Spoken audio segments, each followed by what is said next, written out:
Alright guys, HyDra again. I hope you're doing well and enjoying your day so far. The CDL is back in action tonight. OpTic played Thieves in some streamed practice yesterday. OpTic handling business for sure, but Thieves may be improving. Nium with a good couple of maps in there, but after all that was said and done, they then played a couple of S&D scrims, it seems, against some notable players, and Dashy has one of the most insane clutches you are ever going to see. Very much intro to your thoughts in the comments. Hit the like button if you enjoy. Subscribe if you're new as always. Plenty to get into today, but wanted to start here because at Breaking Point we're looking to hire a platform engineer. If you're serious, you've got the experience and the drive to help improve Breaking Point during CDL matches and expanding into other esports we're looking to as well. Equity is available for the right candidate, full-time preferred but part-time possible as well, and the compensation will be competitive not just for esports but for tech more widely. If you're serious or you know somebody who is, get in touch at contact@breakingpoint.gg. All the details on the screen. Let's get into the action, baby, because yesterday was pretty dramatic. The FaZe Legends versus FaZe Vegas. Black Ops 7, they played a little series. What was great to see here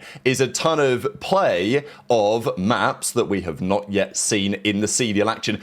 And yes, FaZe Vegas, as expected, handled business. Zuma had a couple of nice clutches in there. It was cool to see this squad back in action. Of course, the team Crowder, Priest, Zuma attached that won those Stage 1 playoffs way back in World War II, famously attached, ran through the artillery and all that type of stuff. But it was cool to see this back in action last night in the big 2025 to get Zuma attached. Replays, I still want to call him, and Priest back in the same call. But speaking of some of those maps they played, you know, they played a Fringe, they played a Meltdown, they played Slums, all that good stuff. We saw Attach say that the pros, as in the former pros, have been requested to have a go and play some of these maps. Now look, I criticised Spinner Spence the other day because nothing changed in the map pool. I still want to know why they couldn't change anything after the first week of qualifiers, but whatever. The reality is, last year the CDL made the calls. They stepped in and they said, we're going to remove this, we're going to bring this in, the pros get no say. That obviously didn't go down so well with the pros. My opinion is, who cares? But okay, we want to try and make it a more equitable environment. The pros get to have their say. Sure. My understanding is Spence and the league went to the players and said, okay, we've got these maps, let's get testing, baby, like let's get rolling. But by the time that happens, it was too late to make a decision. At which point I think they should have just said, well, we're going to do it anyway. You guys had your chance to test them. You didn't. And now you're going to cry about it. Who cares? We're going to put them in. We're going to make the product better for the fans. But at least, to their credit, they look like they're taking a step in the right direction because, as I understand, Attach, Octane, among various others, have been asked, can you practice these maps? Just play some mates, right? Just see how it plays. Obviously, former pros, they're going to be able to give some level of feedback. And this makes a lot of sense, right? Because then the league can get some reasonable opinions on these maps without having to worry about the bias of the players to a certain extent. So hopefully this happens again in the future. And maybe based on their feedback, they can make changes now, although unlikely that's going to happen before the second major. But hopefully they learn their lesson here. And after Major 2, they say, all right, pros, you want to play the maps? You're welcome to, because we are going to make some changes based on what the washed up retired players, like what they think about the maps if you guys don't decide to. So this, I think, is a better way to do it. It's kind of getting closer to having some sort of committee of former players that can make decisions, at least can give input on the decisions that should be made when it comes to maps. But I also think when it comes to weapons and to GAs and to stuff like that, I think, you know, guys like Attach, obviously it's interesting for someone like Octane because he's associated with Thieves. So there is, I don't think in this case, but like let's say Octane was on a committee of former players who were making decisions in that sense.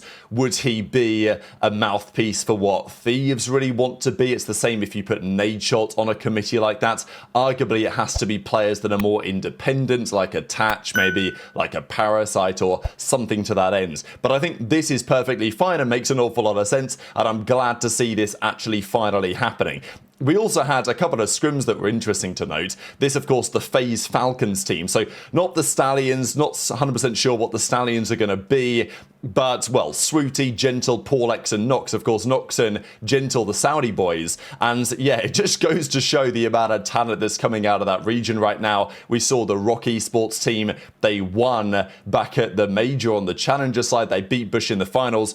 And this Nox guy is absolutely cracked. I mean, Asim, bless his heart, starts off this map 2-17. I know that Ramadan's just started, so maybe he's, getting into action on that again. We know it was always a talking point when Asim and Accuracy, for example, were in the league. There's other Muslim players like Predro. But, yeah, Asim starts off 2-18. He still doesn't go 4-23. He actually gets a couple of kills there just at the end of the clip. But really the talk was about Nox, and this guy, I mean, Rambo even said that his POV looks like Neptune's, which I thought was pretty high praise. He's absolutely slamming, so Zuma can't believe it. Anyway, some players to watch down there in Challengers right now, that is for sure. One of the most exciting seasons of that we have had so far. The guy literally cannot miss a bullet.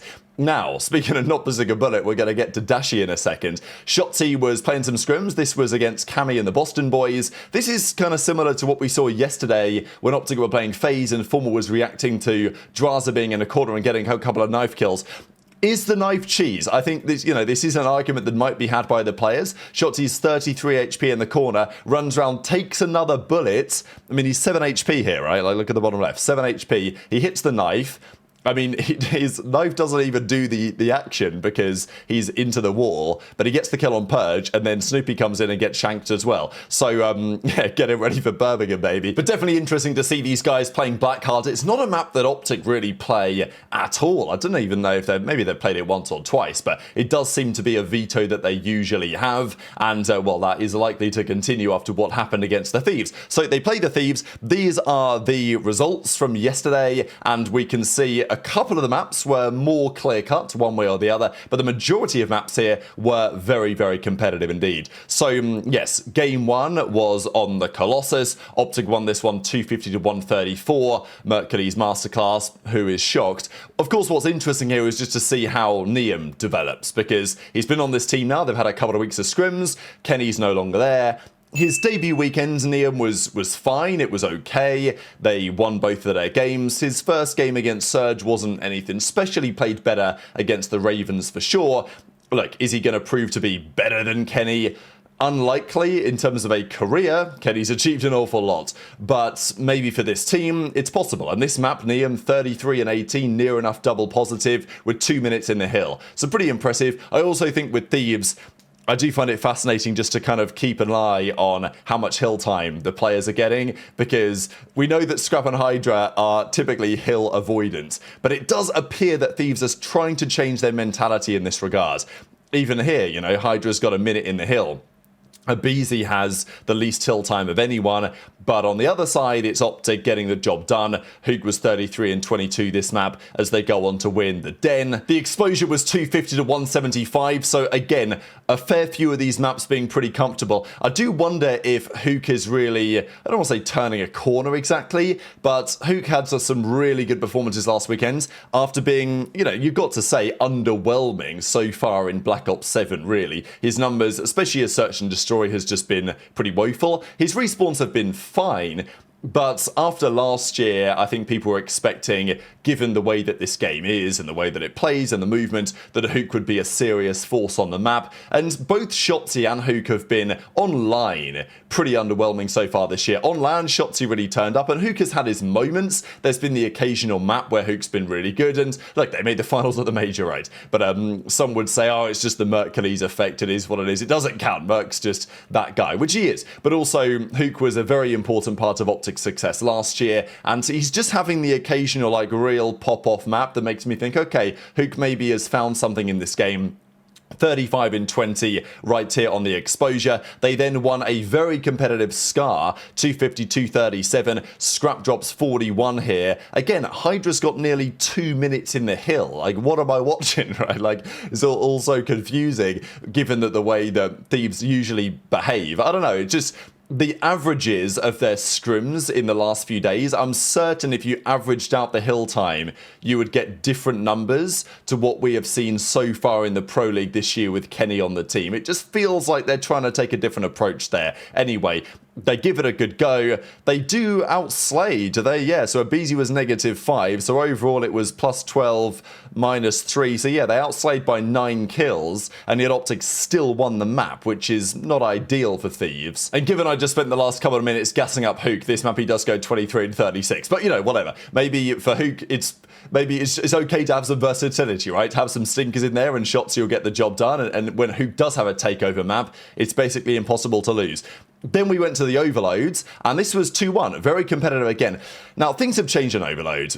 The players aren't massively happy about the development that it's taken in recent weeks, and given the changes to the spawns and all this that happened after the major, it does appear that, at least in scrims, it's just an absolute bang-out fest all the time. And we have that here again. It was 5-4 on the Den. It was 6-4 on the Scar. And then they played the Exposure, and it was 5-4 to Thieves. So, yeah, some high-scoring, very competitive games. I don't know if I'm expecting it to stay that high-scoring when it comes down to the actual Pro League. Usually the players are a little bit more conservative. But yeah, a good scrim set. They played 8 maps. It was 6-2 to OpTic, 4-1 in the hardpoints, 2-1 in the overloads. And then after that, they then wanted to play some search and destroy practice, but they didn't want to play it maybe on stream, of course, for understandable reasons. So they spawn in against Afro and Beans, formerly of Cloud9, but now they're on, is it P7 or whatever the team is, with Eric Boom and Diamond Con down there in challenges. They got some search and destroy scrims in, and this was the result. The enemy's planting the pre-fire the shadow.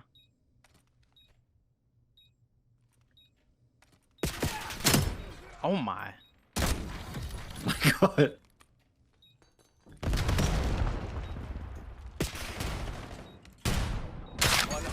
Oh, 1v1!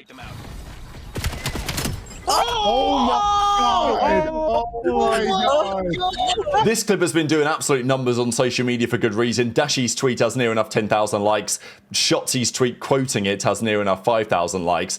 And it's like, this is why we need snipers in the game. And it's great what Treyarch have done, found a way to say, okay, we're going to get rid of the aim assist to actually take skill, to do stuff like this. But yeah, I mean, the first shot onto Afro is nice enough, right? Nice little quick scope here. He's back spawned, stuck on Den. He's nearly dead. And then they're like, oh, well, we better not chal the sniper. You don't want to get picked, of course. You're still in a 1v3. This is just an outrageous moment when he gets stunned. I mean, you can see how they line up for him here. Both come around the corner. To hit the collateral there was a joke. And then, of course, he knows the other guy's going to be reasonably close. Diamond Con, I mean, what does he get him down to 25 HP or something? So, yeah, I mean, Dashy was weak and he still wins that gunfight with a pistol. It's kind of why Scrap was saying yesterday, as we saw in the video where I had Dementia at the start, that Dashy's the best pistol player, whatever anyone says about it. So quite the clip. It's the reason why we want snipers in competitive, and it's good that they're still here. Hopefully we get some more clips like that in the Pro League this season. But let's talk about the matches for today. So OpTic play twice this weekend. They play Heretics tomorrow and Cloud9 on Sunday. So yeah, Cloud9, they play twice. They also play Falcons tonight. So some big games. Surge versus FaZe. You wouldn't expect FaZe to have too many issues handling business in that one. Falcons Cloud9 is interesting just because Cloud9, they're probably going to stick it out with their roster regardless. But, you know, they are on paper like a top 16 challengers team. I think like 20 players rejected Cloud9 before they got down to those boys. So it is what it is. Falcons, of course, should do the job. Can Cloud9 win a map is probably the question. But if Falcons somehow struggle here and they have a difficult time, look, Celium and Pred should just be farming, right? Like, they should be licking their lips at the opportunity to put up a 1.5 here. So we'll see if that happens. But equally, we know that there has been some questions on Falcons lately. But the final series is very interesting. Thieves just scrimmed OpTic. They lost 6-2, but it was reasonably competitive. And they play the new Toronto. So Toronto with Kips. OpTic played Toronto the other day, slammed them 8-0. So this is a series that Thieves would expect to win, but if Toronto lose and then they play G2 the next day, it's like, this is arguably for Insight, this is the last chance because he's still there for now. They've benched ReeaL in favour of Kips, so Kips isn't going anywhere. JoeDeceives and CleanX aren't going anywhere. If they win both these games this weekend, Insight fight might live to fight another day. Tonight is going to be critical, but if they lose, you can only imagine that more changes could be around the corner. So very much enjoyed your thoughts in the comments. Hit the like button if you enjoyed. Subscribe if you're new. Take care, and I'll see you next time.